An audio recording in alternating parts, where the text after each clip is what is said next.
to the Professor, the sports betting show hosted by a real statistics professor. This is NFL Week 4 recap so far. Very ho-hum this year, for the most part, just kind of hanging right around break even. I did the math. We are 20% of the number of picks that we've had for last year. So we are still very early on. So still a long time to go to get towards last year's numbers. We said from the beginning, I'm not sure we'll ever repeat last year's insane numbers, but if we could just get anywhere near that, we'd be good. So far we're just kind of hanging around there, break even, learning more, of course, each week as we go. We always talk about the early weeks of any sport. And it applies to every sport really, is higher variance. You're going to have, you take stances on teams, and you have times where you're dead on, you're dead off, you're going to have bigger wins, bigger losses, more games that you're just not even close on, more games where you feel like a genius on. Everything's just higher variance. Higher variance doesn't necessarily mean it's always going to go good or bad. Higher variance so far for us in the first 3 weeks actually just put us right at break even. So it could be better, could be worse. But we got some good picks here going forward today. Jake, what are your thoughts so far here on the first 3 weeks of the NFL season? It's really feeling like the pendulum swung the other way to like defenses being able to kind of cap how far you can throw it down the field. Like Tyreek Hill's special, but he can't do it without a get it there. But there's not really those deep burner plays anymore. Like at least doesn't feel like it. I know there's been some crazy ones like Anthony Richardson's half his completions of the 5 he's made on the year, or of like 60 yards. But like he's had some strong throws. He got strong arms. Yeah, but it feels like everything is more underneath, and we're figuring out the preseason matters. Right? Like like with Travis Kelce, he looks out of shape. Brandon Ayuk looks a half step slow. Jamar Chase finally got going, but I think he practiced for most of his. T Higgins being hurt, and we're seeing some injuries to key positions that's really kind of keeping this variance. I think is really keeping us right in the middle. It's not letting you really take advantage because, who came into the year thought Malik Willis, that's a great backup quarterback to have. Right. But nobody would have said that. To Travis Kelce's credit, who among us would not be out of shape if we were dating Taylor Swift? They always talk about, the beginning parts of a relationship, you always put on a little extra weight because you're just, you get fat and happy. Right. So, hey, kudos to him. I would love to be out of shape like that in that situation. And I have seen a lot, though, like you said, I've seen a lot of chatter on Twitter about running the ball has become more of you almost have to, because teams are really trying to take away certain elements of the passing game, and it's kind of opened up the running lanes. And so it's like forcing offensive coordinators to play a little bit different. That's the way it always goes, right? In any of these real team sports, we always joke about baseball is an individual sport masquerading as a team sport. It's not really a team sport, but in every other team sport, when you have these trends, we saw it in basketball, right? With the space and pace and all the open threes. And then it was like, don't take long twos. And then teams were leaving wide open long twos. And so there's this cat and mouse game of like, oh, well, now that deep two might be worth something if it's wide open, right? And so you're always trying to fit, and the same thing here, right, with the adjustments that defensive coordinators are making now to try to combat some of this. Now the offensive coordinators got to attack. So this back and forth is always interesting. We do college football as well. Cousin Jared and I do that. We had a fantastic week last week. Things are going great over there.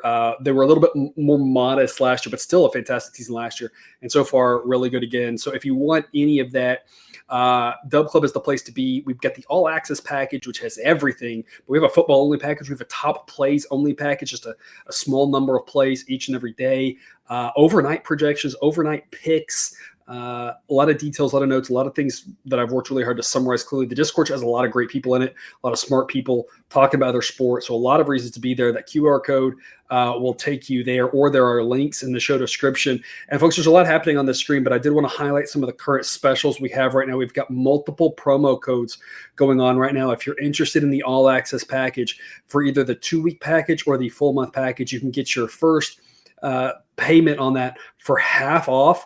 For the top plays package, you can get the first month for half off. That's only $4.99 for the top plays. If you want to look at the 1-week package, just 99 cents for that first week there. Or if you're interested in the football package, still that promo code football there gets you your first year for $99.99. And it is a 365-day subscription. So it's not just the rest of this year. You will get the start of next year, the first couple of weeks that you've kind of, if you've missed out on all the football information we had this year. So a lot of great promo codes out there to get you over on Dub Club. And again, some links in the show description to take you there if you're interested in signing up. If nothing else, if you're making money off our picks, we hope that you consider it. Again, this is as a reminder, what I do for a full-time job. And so I appreciate your support. If any content and things that I'm putting out here are helping you, we appreciate you being over on Dub Club and helping pay my bills.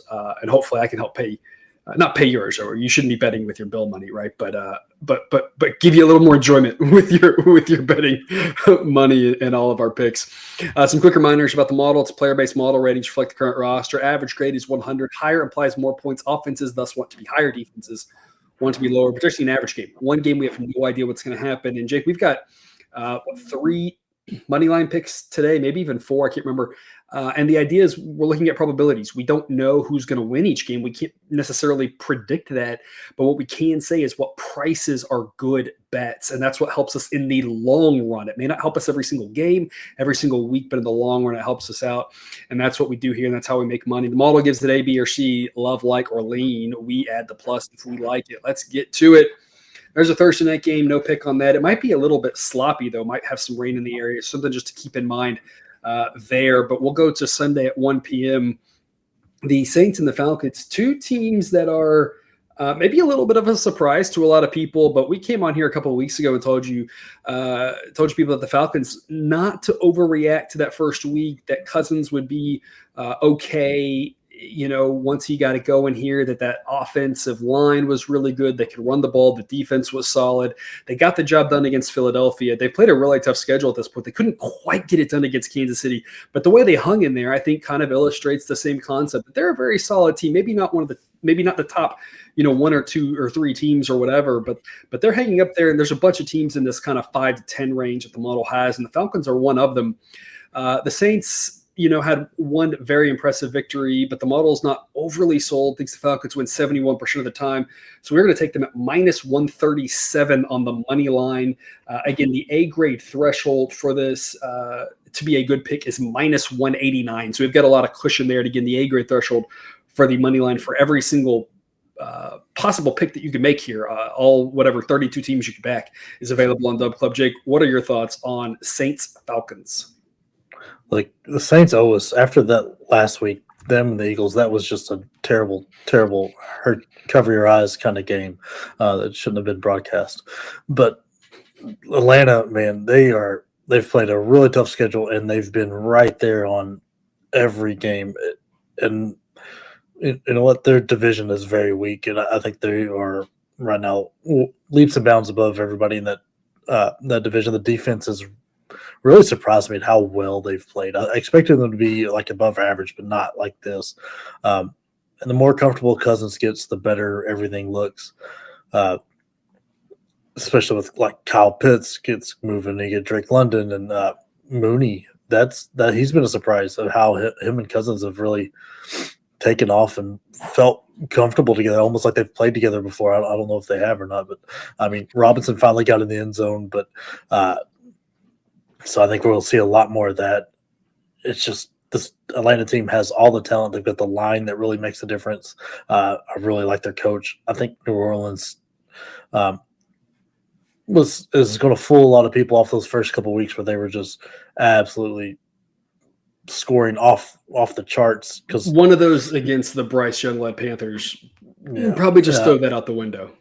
Yeah, and like when Shaheed, whatever his name is, the deep threat, isn't catching those 60-yard touchdowns. I mean, the offense really struggles. They really Kamara couldn't get anything going against New Orleans. Philadelphia really didn't have any defense to speak of the first couple weeks. So it kind of tells me that this New Orleans line's a little bit weaker. Derek Carr isn't. I mean, he's probably very average quarterback, but he's nothing special. He's not going to win them games. He's not going to make up for lacks in that offense. And I just really don't see him going to Atlanta here and coming out victorious. And, the Cowboys are an interesting, obviously kind of like linchpin of this whole conversation, because how you feel about the Cowboys probably affects how you feel about the Saints. And I know they had a nice little attempted comeback against the Ravens, but I mean, they just didn't really look like a very good football team against Baltimore. And that kind of then makes the Saints blowout win over the Cowboys look a little bit less impressive. And so then you say, well, the Panthers thing, throw that out. The Cowboys win. Maybe the Cowboys are just not that good this year. And then the Eagles game, the biggest thing here, I think, is the location. If this game's in New Orleans, it's much more of a coin toss. But in Atlanta, that's going to be a tougher win. And that defense, like you said, has been playing really well. And it's not overly surprising, I think, in the sense that we have talked about that. We talked a lot about it last year, that we thought the Atlanta defense was actually pretty good, but they couldn't keep the ball long enough because they had no quarterback. And so they were constantly giving back the ball to the other team. And thus, when they were doing that, their defense was out on the field so long and they were giving plays. The Panthers are the same situation with Bryce Young at quarterback, right? That their, defense is not as bad maybe as it looks. But when you're constantly out on the field, things change. And now that Atlanta has a quarterback, can stay on the field a little bit longer offensively, it's like allowing that defense to flourish and reach the full potential, even more so than we ever maybe would have thought. And so that's kind of the key here. We think that the Atlanta defense can help get them the win. Again, they win 71% of the time, so we're taking minus 137. But folks, especially the money lines, always shop around. Make sure you are looking at multiple books. 3 or 4 in your portfolio is probably pretty sufficient. If you don't have an account there yet, BetUS is a great place to sign up. 125% bonus on your first ever 3 deposits. BetUS, America's favorite sportsbook and casino. Live betting and racebook. We're celebrating 30 years with a historic offer. A 125% sign-up bonus on your first 3 deposits. Plus 10% gambler's insurance. Get started today. BetUS, where the game begins. Also 1 p.m. Eastern on Sunday, Minnesota and Green Bay. The big question, of course, here, number one, what sort of offensive luck is Sam Darnold going to have this game? Is God finally going to look upon the Vikings with favor, or is this just a cruel tease, right? Is another question a lot of people are asking. The real question, of course, that's the joke question. The real question, of course, is Jordan Love playing? And, depending on what you read, when you read it, it was like, he's for sure not going to be ready for this game. Oh, he might have been able to play last week. It was just everything that is possibly on the table that you could have heard. Here's the thing: is Malik Willis has done fairly well, as you mentioned at the top of the show, as the backup. He's still no Jordan Love, who's one of the top 10 quarterbacks in the league and really helped them look so impressive last year. If Love plays, though, you have to imagine he won't be 100%. And so that's kind of the thing here, is that he's probably not quite going to be there for at least a few weeks to his normal self. That gives that Green Bay offense a little bit of a ding. We've got the Vikings winning this 50% of the time, a true coin toss type game, technically a wrong team favored game at 51%. We're going to take the Vikings at plus 122. Obviously a tough place to play at Green Bay, but this Vikings team looks really good. And the best unit on the field, according to Sideline, the Vikings defense. So you've got a guy like Sam Darnold who's playing fairly well. I know there was a lot of chatter on Twitter in the offseason about, hey, he looks good. Maybe he'll actually turn into the quarterback that we really, many people thought he would be for so many years. Even if he's just decent with the rest of the weapons that Minnesota team has, that defense, they're going to be a very good team as well. Jake, I think it's like the top 4 in the NFL are like way out and above everybody else. And then beyond that, it gets this big shuffle. The Falcons are part of that. The Vikings are part of that. There's a lot of teams that'll be one good game and be right there in the mix of that shuffle as well. So there's a lot of teams in that spot. The model is looking favorably on the Vikings. Coin toss game plus odds. Can't pass it up. What's your take? Look, I think this Minnesota defense is for real. I'm not sure Green Bay has the weapons with Love at 70, 80%. Or Malik Willis. Like Malik Willis has played well. I don't want to take anything from him, but he's played against the Titans and the Colts.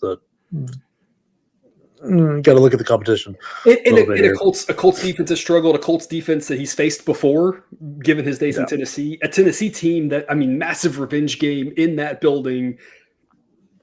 Had all the adrenaline in the world for him working for him in that one. Yeah, and Minnesota, Sam Darnold doesn't have to be spectacular to look spectacular in this offense. You've got Aaron Jones back there who's a great running back. You've got Jefferson on the outside that just would make me look like an all-pro quarterback. He's did the last game without Addison. I think they get Addison back for this game. Imagine, so that's another stud threat they have, and throw Hawkinson in whenever he comes back. Whereas I think he was pretty much out for sure before, so he maybe get him back. Yeah, so just adding him to the field he doesn't really have to be at 100%. Just adds another threat. And is it Flores? The defensive coordinator seems to just make every quarterback just look completely lost with how he's disguising his defenses and everything. And Jordan Love may be able to decipher it, but I have no faith in Malik Willis is going to be able to decipher it. And still not a huge fan of the Green Bay's weapons on the outside. Not my favorite. And Jacobs has still got those fumble issues. He dropped one walking in, I think, against the Colts. So I really like Minnesota in this game. The fact that we're getting, I think it's plus odds is ridiculous. I find. Yeah, I would agree with that. Aaron Jones revenge game now going to Green Bay. Sideline has him at a 129. And again, remember, we use a standard deviation of 15. That puts him 2 standard deviations above league average running back when you look at the 2 deep, because most teams do employ 2 running backs, some more 1, sometimes 3, depending on exactly what you're trying to do. The highest graded running back in the model, naturally, Christian McCaffrey, is a 132. So Aaron Jones at a 129 at number 2 is looking as good as he's ever looked. He's a guy who's had a lot of injury concerns, a little bit of an up and down career with that. But when he's good, like he's looked right now, he is really good. That's a great point. Like you said, that Sam Darnold doesn't have to be the number 1 best quarterback, the number 1 draft pick, whatever. He just has to be decent. And he's got the weapons. He's got the defense. He's got a pretty decent, couple guys on the offensive line that can really help. And TJ Hawkins, who's also a beast at tight end. So you just got a lot of weapons there. For the Vikings that should allow him to flourish, whereas he's been a lot of times in situations where he's been asked to be the guy, and that may not be his thing, but in this offense he seems to be doing well. So he's at plus 122, it's pretty ridiculous. So what kind of turns into a coin toss game? We think the Vikings are the better team at Green Bay, probably cancels out. Who knows? Plus 122, not passing that up. Similar situation, Carolina sideline thinks they win 61% of the time. So this is one where we just massively disagree with the market. And folks, I think this is important to know, and I don't want to get too deep into the woods here because I don't want to lose anybody. But if you are following anything with right, we're in election season, and so there's a lot of polls. And if you dive into the polling world, as a stat nerd, I dive into this and the statistical modeling, because what I do with statistical modeling for this is similar to that. And there's a lot of chatter about what's called herding, where a lot of times pollsters will go out and get a result and they'll kind of fudge their numbers a little bit just to look like everybody else's. And that's not really a good practice. It's one of those things where you do expect some error one way or the other. And sometimes you're right with that. And sometimes you are. And that's kind of just what we have here. I'm not going to fudge my numbers just to make them look like what everybody else thinks. This is a massive outlier. It might be proven right. It might be proven wrong. But we've got Carolina here as actually the better team right now. That doesn't mean that they're going to be better than the Bengals in 6 weeks. There's a lot happening with this Bengals team on offense. And defense, I don't think we expected much from their defense, but the offense is what's really struggling right now to really get to that next level. And that defense, like we said, we never expected it to be much. We saw them just get toasted by the Commanders on Monday night. And when you look at it, the model thinks the Panthers have the better defense. Well, the Panthers are with Andy Dalton. I've been preaching that Andy Dalton is a pretty solid quarterback here for the last couple of years. To the Discord, the people in Discord are probably tired of hearing me say that I thought he was pretty decent. And every time he's come in and played, things have gone really well for them. That doesn't mean they're going to go well every single game, but he at least makes them an okay team at home. We think they should be favored plus 175. Again, definitely an outlier result, but we're not gonna herd. We're not gonna make it, fudge it or whatever. We're just going out on a limb and say, hey, the model thinks this, and even if, because Jared talks about this all the time, even if the model's off by 10 percentage points and it's 51%, the plus 175 is still really good. Even if it's off 15%, 20%, it still makes for a really good play. We're going to take a chance on the money line with the Panthers plus 175. You can take some points if you want, but any game that we think the team is wrong team favored, we default to money line. So let's take a shot at some bigger plus odds, plus 175. Jake, you like living on the edge with me here on plus 175? Yeah, I absolutely love this pick. This is one of my favorites on the board because the Carolina team had a lot of weapons on it that looked defeated. I mean, with Bryce Young out there, and it was hard. And we all would be, I think. Yeah, like it just looked absolutely defeated. Nobody wanted to be there. You switch the quarterback out, and all of a sudden, Deontay Johnson looks like the guy who was in Pittsburgh. Mm-hmm. Poor Thielen, that one. I like Thielen. He's been one of my favorite players for a while. I made a great catch and just shattered his hamstring as he went in the end zone, apparently. But I mean, Miles Sanders finally looked decent. Chuba Hubbard looked good. Even the defense perked up because they got more than 2 downs of break in between. Yeah. It's a huge thing. And it's not that the Panther defense is good. It's just maybe not quite as bad. And that's what we were saying. We said that last year too. Like that defense wasn't like dead last in the NFL. It's just when their offense was so bad, they were going to give up a ton of points. And it's like, yeah, when they can actually get some rest, they're not great, but they're not terrible. Unlike the Bengals defense.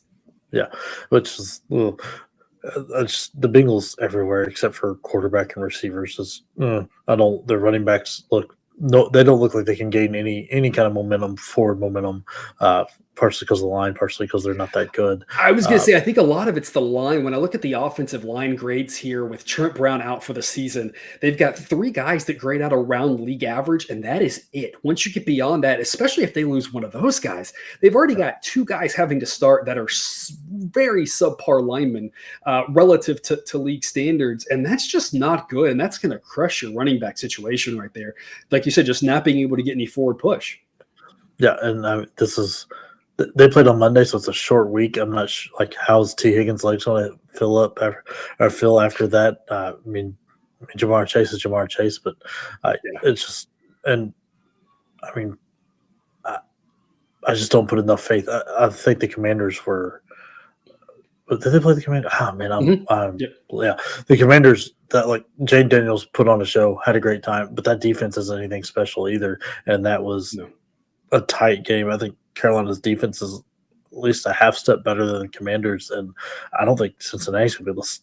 I think this one might get ugly because the feeling around Carolina right now has got to be so good. Like that had to be fun for the first time in a year and a half. It was the first time they had a lead with the clock running, and was it like 8 weeks or something crazy like that? They did win a game in that stretch, but it was on a literal time expired field goal. Like they hadn't had a lead with the clock running, and I don't even know how many games it was.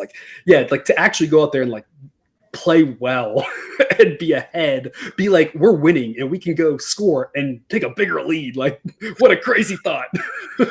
Yeah, and I mean, I don't know, kind of the cynical mind of me is, do you think this is like trade bait? Like, hey, Miami, you want to give us some stuff here? We got something. We got something for Andy. It is interesting. I know people, when the benching happened, they were like, hey, Bryce Young now is potentially going to get traded. I mean, at this point, he seems untradeable because seeing what Dalton has done with this offense, it makes Bryce Young look even worse. But yes, if at some point, Dalton could be a good trade chip. He's a guy that I've said all along. Jacoby Brissett was one who I'm glad he's finally getting a starting nod for New England. And not that he's playing amazing, but he's playing very competently, which is better than 5 to 10 quarterbacks in the NFL right now, Bryce Young being one of them. And Dalton was another one of those guys that I said, he has a possibility of being a very solid starting quarterback for a team who needs one. And I get if you have a franchise type. Jaden Daniels turns out to be maybe the right decision to start him. CJ Stroud was the right decision to start him last year. And so when you have those guys like that, it's obviously very different. But for these teams who don't really have anybody, or they want to protect the guy, he's a year away, that sort of stuff, Dalton seems like a great guy to plug in. He'd have been a great guy, I think, for Minnesota had they not found Sam Darnold. Same idea, where it's like, hey, just plug in someone who's competent. You've got all the weapons. And with Miami, that could be one of them. I'm sure there's another couple of teams out there who are in that boat. Not every team who struggling at quarterback is quite so bad. And so there's probably another, but yeah, it's definitely very possible. We've got Carolina again winning the 61% of the time. Maybe that's a little bit too high, but if nothing else, plus 175 is just a fantastic price for us. We're going to take our chances there on the money line. And one last game for you here. I think all of these picks are at 1 p.m. Eastern. We do have a 4 p.m. One of the 4 p.m. Eastern, 4:20 or whatever games. We do have a pick for that over on Dub Club. We'll have updated picks, more picks out throughout the week over there. But Philadelphia and Tampa, we're going to go over 44. 44 is a key number, the most key number in the NFL, at least it has been in the past. Is that changing as we've moved the extra point back, as 2-point conversions get more prominent? TBD on exactly that, but it's a very key number. We think the average game here is 46 points. This is a B+ grade. The first 3 picks were all A grades. This one's a B, and again, anything that we like that we're giving out, we recommend on the show gets a plus. So only a little bit of value here, but a couple things I like about this, Jake. Number one, the fact that it's 44 is important. We want to get that 44. If it's 44.5, we want to shop around and make sure we find one of those 44. Even if we have to pay minus 115, that's fine. But 44 is kind of your key number here. The other thing I like about this is I know that Philadelphia is coming off of a game against the Saints where I don't really know what that was. It didn't really seem like football. But the model looking at this is really high on the Eagles' offense and really low on their defense. And I think that's why it really penalized the Saints' offense, because it thinks they should have scored more last week.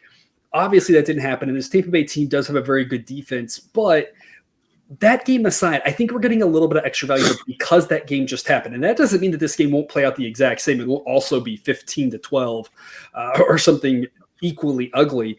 But in a game with good offense versus good defense, bad offense against bad defense, at home, I trust that Tampa Bay will be able to score some points off an Eagles defense that should allow some points. And this Eagles offense, I still have a lot of faith in to be able to score some points. 44 isn't that many. And the fact that we get the push is such a key number here makes this worth a play, in my opinion. Jake, what's your opinion?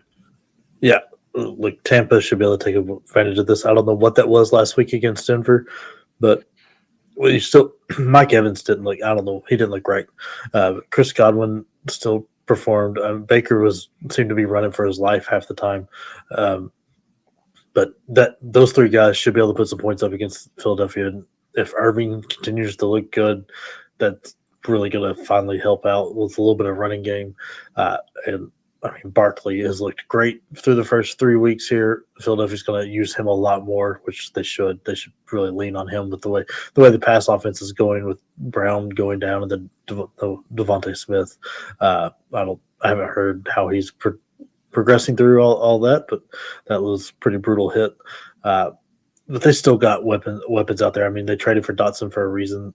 Maybe they can get something out of him going. I mean, Dallas Goedert finally woke up. And Hurts can run the ball. There's plenty of talent still in this Philadelphia offense that can really make this Tampa Bay defense pay. I think I'm not saying it's a high-scoring game, but an average game puts us over that 44 number. And I think both these teams can carry us there by themselves, and can also be the reason that their offense can be the reason that they're short fields and their offenses has look good for quick and easy points. Yeah, and of course, I would be remiss if I did not point out the model does have Tampa Bay at number 2. I wouldn't read too much into that. We are early in the season. The model does use previous year's data, of course, so it's not just looking at what happened this year. Obviously, giving up 26 points to that Broncos team at home probably would disqualify you from number 2. But I would be remiss if I did not point out the number 3 through number 13 ranked defenses are all within striking distance. There's a little bit of a gap after 13, but there's 3 through 13 that are all right there. So one good or bad game, and all of a sudden Tampa Bay could be outside the top 10, and any of those other teams in that 10-ish ballpark could be up in the top 5. So I don't necessarily think Tampa Bay is the second best defense. Sometimes the ranks get a little bit misleading because it's more about relative to where everybody else is. There's a bunch of teams right there. The bottom line is the model is looking at what happened last week as just a complete aberration from both teams. Whether it was is Tampa Bay, I mean, both allowing 26 to the Broncos and only scoring 7 against the Broncos, and the Eagles situation as well. When you look back to week 1, I think the model is expecting a little bit more or something like that, where the Commanders played the Buccaneers and Tampa won that 37-20, and the Eagles are a better version of the Commanders, probably, better offense and, probably just as questionable of a defense, maybe a little bit better. But that game had, a decent number of points. And again, while the Eagles, we've talked a lot about last week, when you look back to that week 1 game against the Packers, in a game that got over 60 points, and it felt like it could have had 70 or 80 because it just seemed like teams were scoring every time they touched the ball. And even a game against the Falcons, where the Falcons, as we talked about, are a run the ball team, which slows it down, really good defense.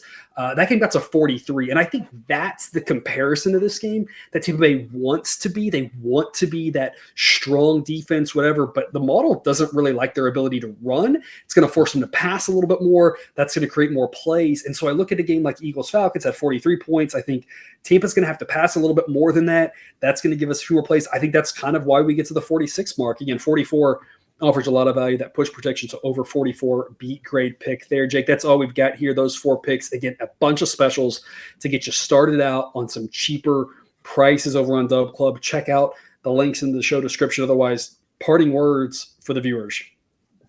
No, Dub Club's where it's at. I mean, getting all that money that you and Cousin Jared raked in last week for college football was worth it. I mean, we did a little bit better than break even in the NFL last week, but I mean, eventually that we're going to hit that too, because the sidelines hits its real run. We are going to start raking all the money in. So Dub Club for all the picks on all the games. And baseball on Saturday as well was a 6 or 7 plus unit day. If people are still doing some baseball stuff, it was a great weekend. It's always fun when you take your 2 footballs. If one does really well, one breaks even, it's great, right? And so hopefully we can continue to have weekends like that. So you can check us out on Dub Club if you're enjoying the content. If you're looking for more picks, more information, more details, more notes, a lot of things, that's the place to be. Otherwise, though, we thank you for watching. We wish you the best of luck and remind you that you can eat your betting money, but please don't bet your eating money.